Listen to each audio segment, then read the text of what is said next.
On arrive ici chez La Squadre qui est un concessionnaire à Varsovie d'hypercar. Moi je suis avec Sébastien, responsable presse Pagani en Italie.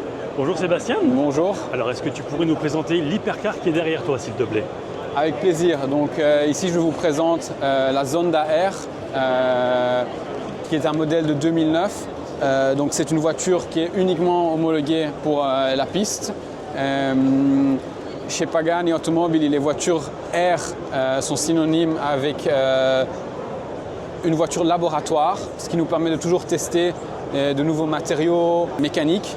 Donc par exemple, la Zonda R était une voiture de laboratoire pour tester le carbotitane.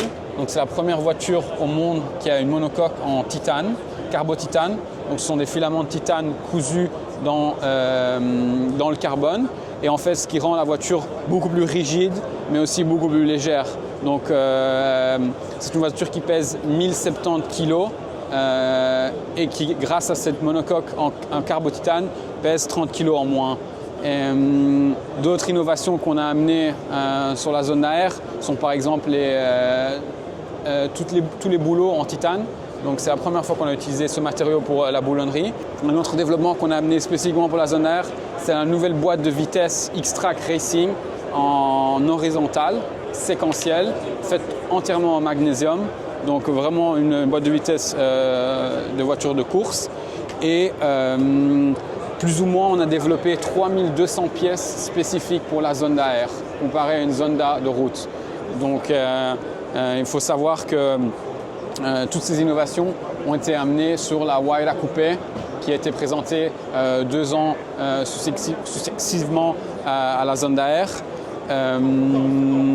Aujourd'hui, on offre à nos clients R, donc Zonda R et Huayra R, une plateforme d'événements qui s'appelle Arte in Pista, où le client a une équipe de mécaniciens, ingénieurs, pilotes professionnels comme des coachs pour assister nos clients durant ces événements non compétitifs.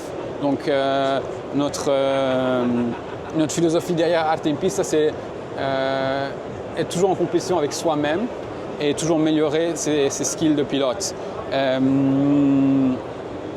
Ici aussi, il faut dire que les projets Pagani sont toujours améliorés parce que 3 ans après le lancement de la Zonda R, on a présenté la Zonda Revolution qui a amené énormément d'améliorations. Déjà, la Zonda R était détentrice du record de Nordschleife. C'est la première voiture à passer en dessous de 7 minutes. Et même en battant le record en 2009, on a continué à aller au Nordschleife avec la Zonda R. Et on a développé la Zonda Revolution qui avait une toute autre améliorement aérodynamique. Donc par exemple, on a amené le système DRS qui était révolutionnaire pour les voitures de piste parce que c'était uniquement réservé aux Formule 1. Donc la voiture est beaucoup plus aérodynamique. Le moteur a été aussi amélioré pour avoir environ 100 chevaux en plus. La boîte de vitesse a été aussi améliorée. Donc oui, c'est notre philosophie d'avoir toujours le meilleur package avec les meilleures pièces. Si tu devais retenir qu'une seule chose de cette voiture, ce serait quoi selon toi? Je pense que c'est toute l'innovation qui était intégrée dans cette voiture à la piste de Nürburgring en Allemagne parce que l'histoire de Pagani et Nürburgring sont vraiment connectées avec les records de la Zonda S, la Zonda F, et la Zonda R a toujours poussé cette recherche d'innovation dans une piste aussi mythique. Et oui, c'est la première voiture à passer sous les 7 minutes. Je pense que je retiens l'innovation faite sur la piste qui a été amenée sur les voitures de route successivement. Parfait. Eh bien écoute, molte grazie. Merci beaucoup pour ces informations. Grazie mille. Un bon salon et peut-être à bientôt, qui sait.